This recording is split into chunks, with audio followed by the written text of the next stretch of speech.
Good morning, good evening, wherever you may be. Welcome back to the Sim Train Tube. Today we're taking out something special on the West Coast Mainline South route. This is the Network Measurement Train, better known as the Flying Banana. It's a modified BR Class 43 HST and will be running service 1Q28, departing at 4:33 p.m. from just outside Milton Keynes Central, heading all the way down to London Euston. Before we get moving, let me set up the train properly. First, I'm turning on the master key, setting the reverser to forward position, and activating our safety systems. That's the AWS, or Automatic Warning System, and the DSD, the driver's safety device. I'm also switching on the headlights and instrument lights so we can see everything clearly in the cab. Now, a bit about the technical side of this recording. I'm capturing this in 4K resolution at 60 frames per second with the screen percentage set to 200%. This puts quite a load on the system, but I think you'll agree the visual quality is worth it. The detail really comes through on this route, especially with the mods I'm running today. Speaking of mods, let me tell you what I'm using for this drive. The main one is the WCML South Winter 2019 Timetable, created by OTS, which stands for On-Track Simulation. This timetable recreates the actual working timetable from November 26, 2019 between London Euston and Milton Keynes. Every service runs exactly as it did on that day, with the correct train types and carriage numbers. I'm also running the lighting and visual quality enhancement mod in its Beast version, made by Jetwash. This mod addresses some of the brightness and exposure issues in the default game lighting. The creator felt that the game was often too bright, with the cab interior looking disconnected from the outside world. This mod brings much better harmony to the lighting and improves the overall visual quality beyond what the Ultra preset offers. Additionally, I'm using Lossless Scaling, which isn't a mod but rather an application that doubles the frame rate.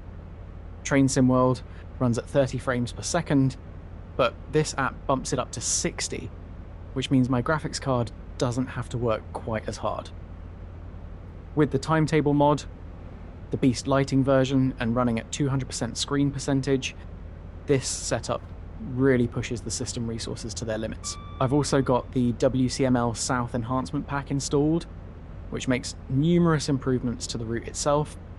There's also the train lighting and LOD fixes mod, again by Jetwash, which improves how trains look throughout the route.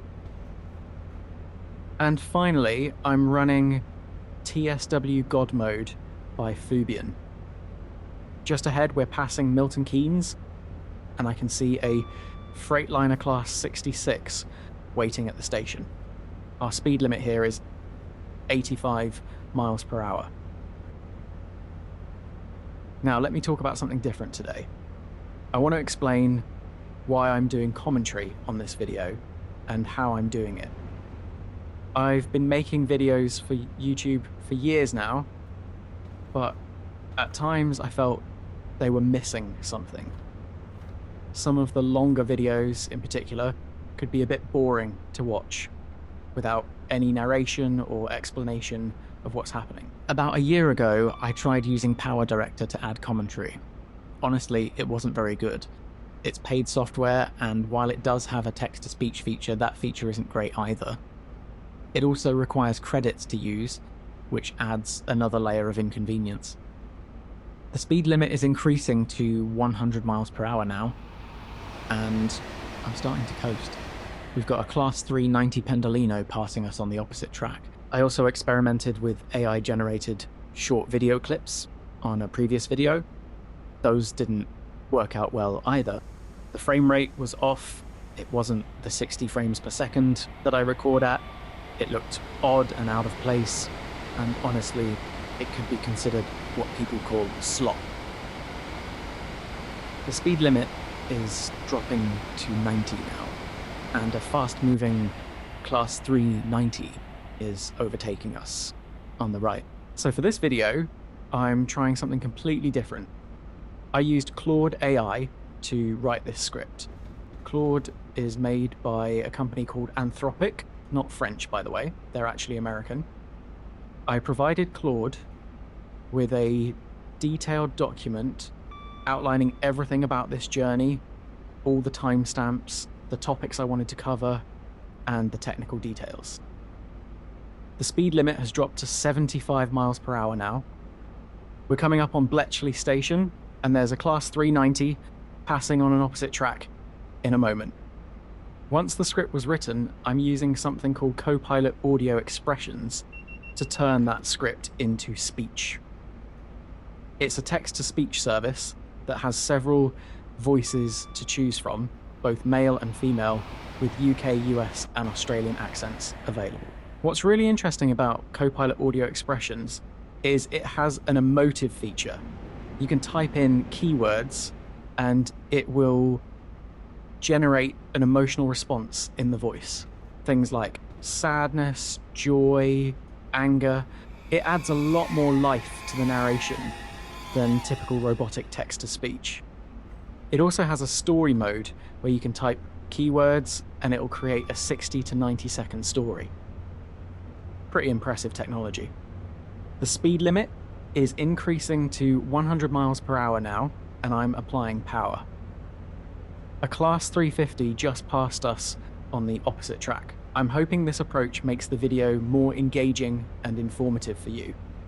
Instead of just watching a train drive from point A to point B in silence, you're getting context about what's happening, what we're passing, and some technical background about the route and the equipment. We're on a slight uphill gradient now, so I'm applying a bit of power to maintain our speed. This section of the West Coast Main Line has some interesting elevation changes. One thing I really appreciate about the Winter 2019 Timetable mod is the attention to detail. The freight services, the passenger services, everything is running as it would have on that actual day in November 2019. It creates a really immersive experience when you see the right types of trains in the right places at the right times. The Beast lighting mod really shines during different times of day. Since we're running this service at 4:33 PM, we're in that late afternoon light. Without the mod, the cab would be washed out and overly bright. With it, there's a natural balance between the interior and exterior lighting that makes everything feel much more realistic. We're maintaining 90 miles per hour now. Running at 200% screen percentage really lets you appreciate the details of the cab interior. All the gauges, switches, and controls are crisp and readable. The trade-off is the performance hit, but that's where lossless scaling comes in handy, keeping everything smooth at 60 frames per second. The speed limit is dropping to 90 miles per hour now. We're about to pass through a short tunnel. The network measurement train, or flying banana as it's affectionately known, is used in real life for testing and measuring the railway infrastructure. The distinctive yellow livery makes it instantly recognisable on the British railway network. Coming out of the tunnel now, and we're approaching Leighton Buzzard Station.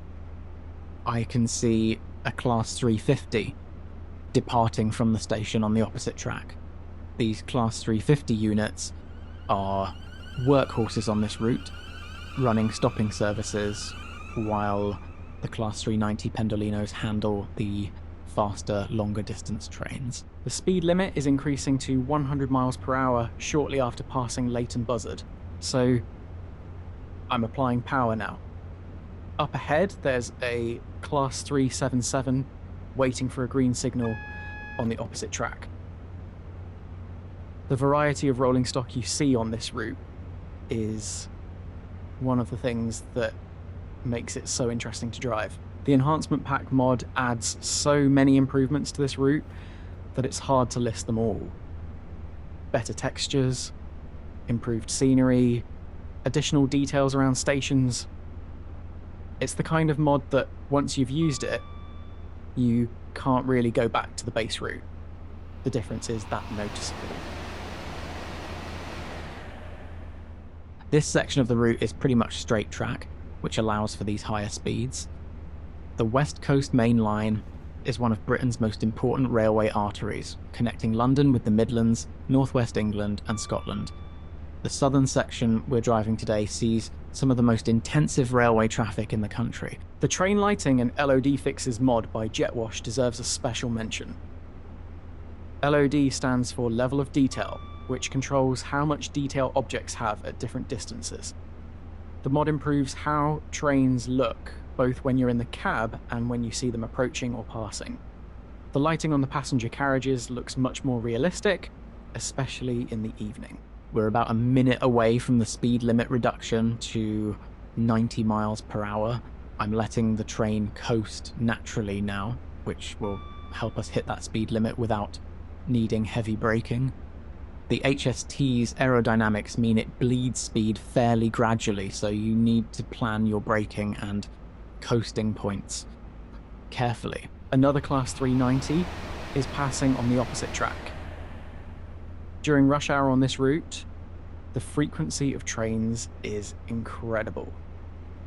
Every few minutes, something passes, whether it's a Pendolino, a Desiro, a freight train, or another service. Just got an achievement notification. Drive any locomotive for 500 miles within the speed limit. If you're enjoying this video so far, I'd really appreciate it if you could hit that like button and subscribe to the channel. It helps the YouTube algorithm show these videos to more people who are interested in train simulation. I put a lot of effort into these videos, especially with the modding and the new commentary approach, so your support really means a lot. We're approaching Tring Station now. There's a Class 350 sitting at the platform. The speed limit will increase to 100 miles per hour shortly after we pass the station. A Class 390 is coming up on the opposite track. Tring is one of the smaller stations on this route, but still sees regular service. The HST was a revolutionary train when it was introduced in the 1970s.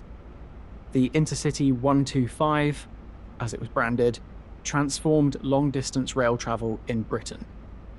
The power cars at each end, like the Class 43 we're driving, could push the train to 125 miles per hour, which was world-class at the time. The speed limit is dropping to 90, and we're about to pass through a short tunnel. Coming out of the tunnel, another Class 390 is passing on the opposite track.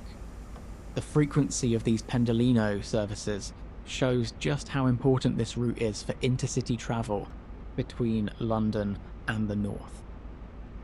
We're down to 85 miles per hour now, and Berkhamsted Station is coming up shortly. The winter 2019 timetable really captures what it's like to drive on a busy route. You're constantly aware of other services around you, checking signals, managing your speed, and keeping to the schedule. There's a Class 350 passing on the opposite track, and the speed limit is increasing to 100 shortly. A Class 390 is overtaking us on the right. Even though we're a measurement train running at good speed, the Pendolinos are still faster. They're the true express trains on this route. The visual quality of this recording really benefits from all the mods working together. The lighting mod improves the overall atmosphere. The enhancement pack adds detail to the route. The train lighting fixes make other services look better. And the timetable mod brings everything to life with realistic traffic. Running at 200% screen percentage does have its costs though. Not every system could handle this setup. Between the high resolution and all the active mods, you need a fairly powerful PC to maintain smooth performance. But for those who have the hardware, the visual improvement is significant. We're approaching Hemel Hempstead Station now. This is one of the larger towns along this section of the route. The station sees regular stopping services, though we're passing straight through on our measurement train run. The Beast version of the lighting mod that I mentioned earlier is particularly noticeable in stations and urban areas. The default game lighting can make everything look flat and overexposed, but with the mod, there's depth and shadow that makes the scene more three-dimensional and realistic. The speed limit is dropping to 90, and we're approaching Apsley Station. This is a smaller station, but it's still a regular stop for local services. A Class 390 is passing on the opposite track. The density of stations in this area reflects how close we're getting to London. One thing about using Claude AI to write this script is that it allowed me to be very detailed about the timeline. I provided exact timestamps for speed changes, stations, and passing trains. Claude was able to organize all that information into a coherent narrative that flows with the journey. I did need to adjust the timing slightly to make everything fit, however. The text-to-speech technology has come a long way in recent years.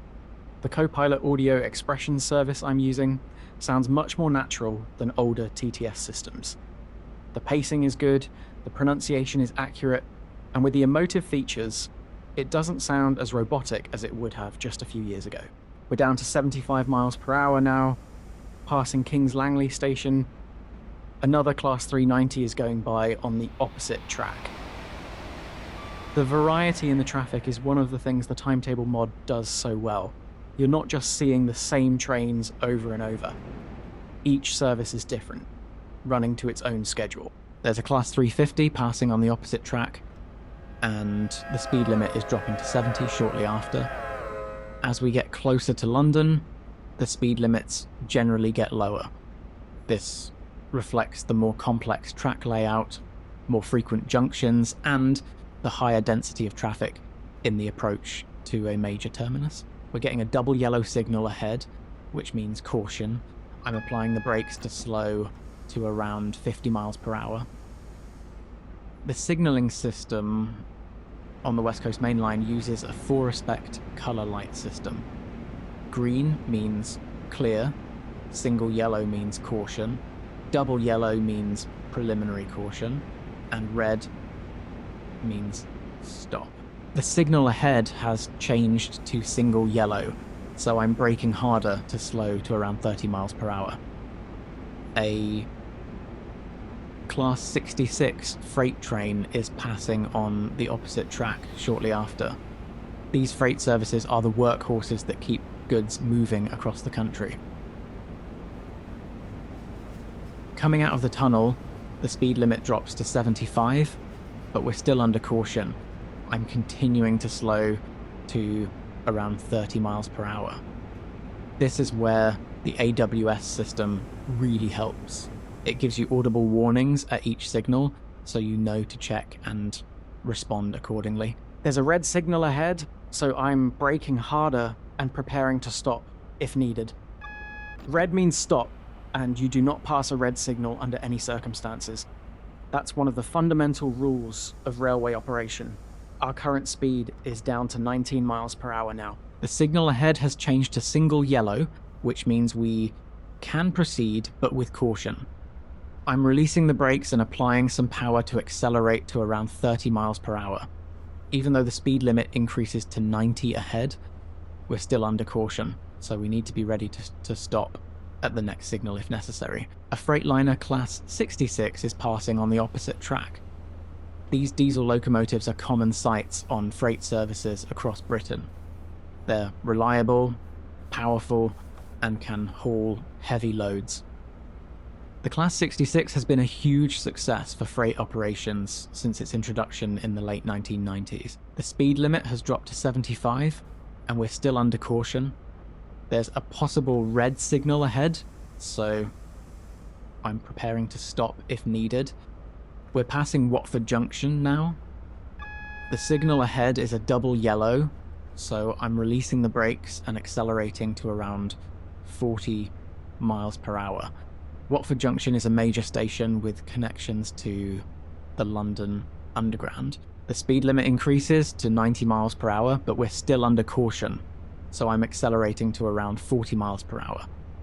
You need to balance efficiency with safety.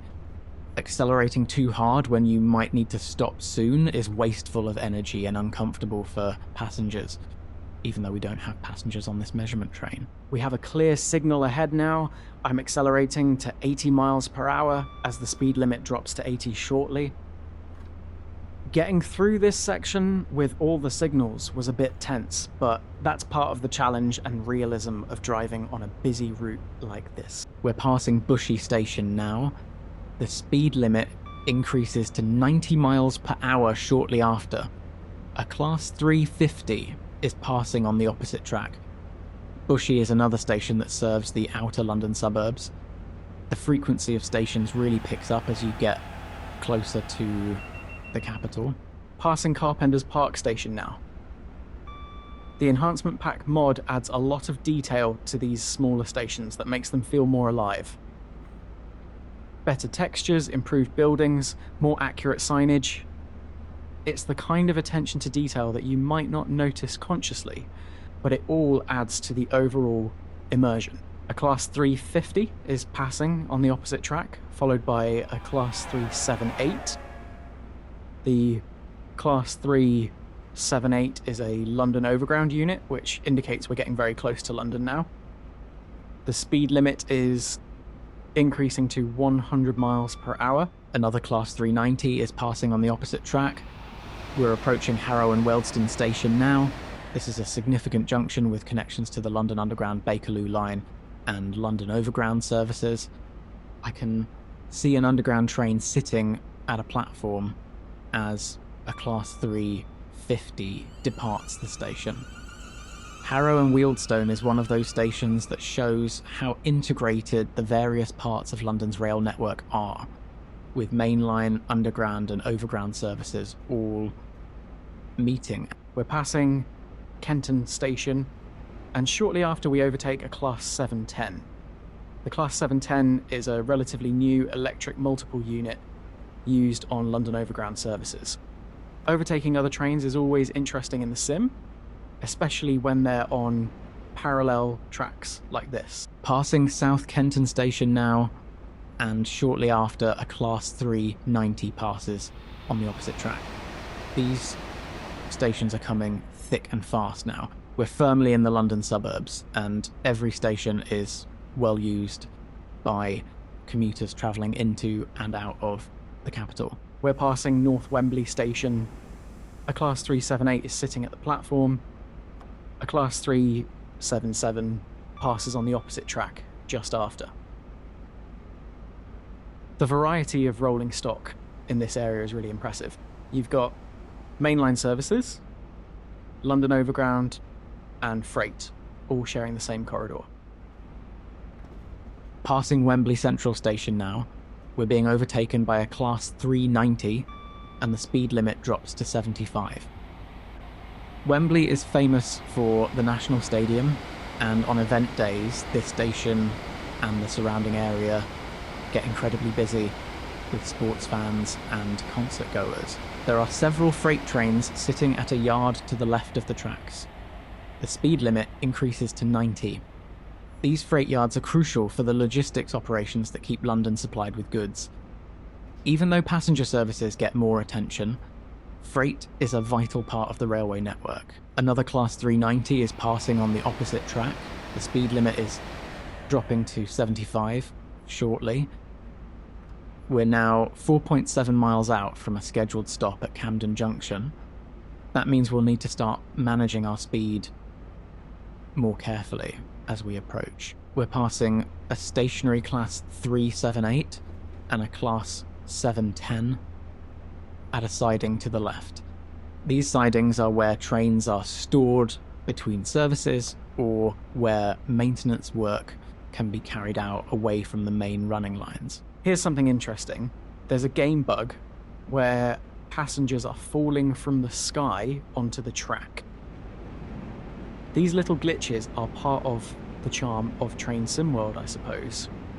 Nothing's perfect. Occasionally the game reminds you that it's still a game. A Class 390 passes on the opposite track. We're approaching Queen's Park Station. This is one of the last stations before we reach our scheduled stop at Camden Junction. We're now 1.3 miles from our stop, so I'm starting to slow down a bit. It's important to plan your braking well in advance. The HST is a heavy train, and with the measurement equipment, we want to bring it to a smooth, controlled stop without any harsh braking. We're getting a double yellow signal ahead, so I'm slowing to around 40 miles per hour. We're entering a long tunnel now.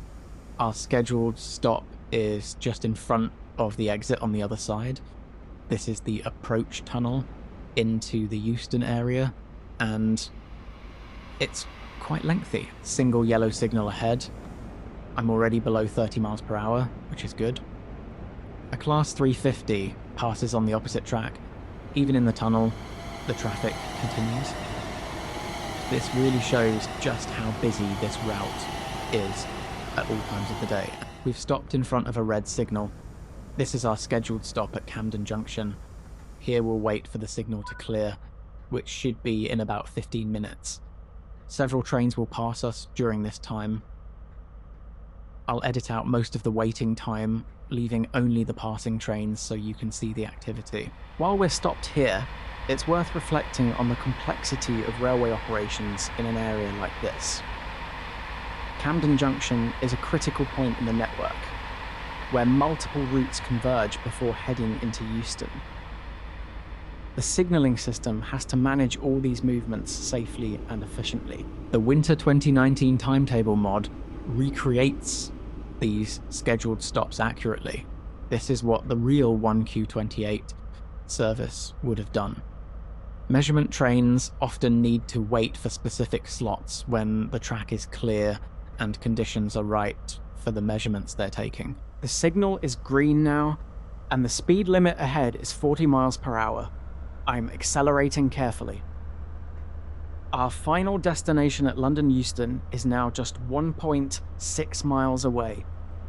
After this extended journey from Milton Keynes, we're finally approaching the terminus. The speed limit increases to 50 miles per hour for a bit, though it will shortly drop to 40, then down to 25 just before we arrive at Euston. The approach to a major terminus like this requires careful speed management to ensure a safe arrival. A Class 350 and a Class 390 pass us on opposite tracks. Even this close to the terminus, the traffic remains heavy. London Euston is one of Britain's busiest railway stations, serving as the London terminus for the West Coast Main Line with services to the Midlands, North West England, North Wales and Scotland. The speed limit drops to 25 miles per hour. London Euston is just ahead now. I can see the station approach signals. This is always an exciting moment, bringing a train into a major terminus. Even though it's a simulation, there's a sense of accomplishment in completing the journey safely and on time. We're arriving at London Euston now. A Class 350 is departing and passing on the opposite track. The station is busy with several other trains sitting at various platforms. I'm entering the station now and preparing to stop. The platforms at Euston are long, designed to accommodate the lengthy intercity trains that use this terminus. I'm applying the brakes smoothly, bringing our flying banana measurement train to a gentle stop at our designated platform. And that's it. We've successfully completed service 1Q28, bringing the network measurement train from just outside Milton Keynes Central to London Euston. Thank you so much for watching this video. I hope you enjoyed this new approach with the scripted commentary and found it more engaging than a silent drive. If you made it this far, please consider hitting that subscribe button if you haven't already. I'll be continuing to experiment with different approaches to making these videos more interesting and informative. Your feedback in the comments is always welcome. Let me know what you think of this commentary style. See you next time.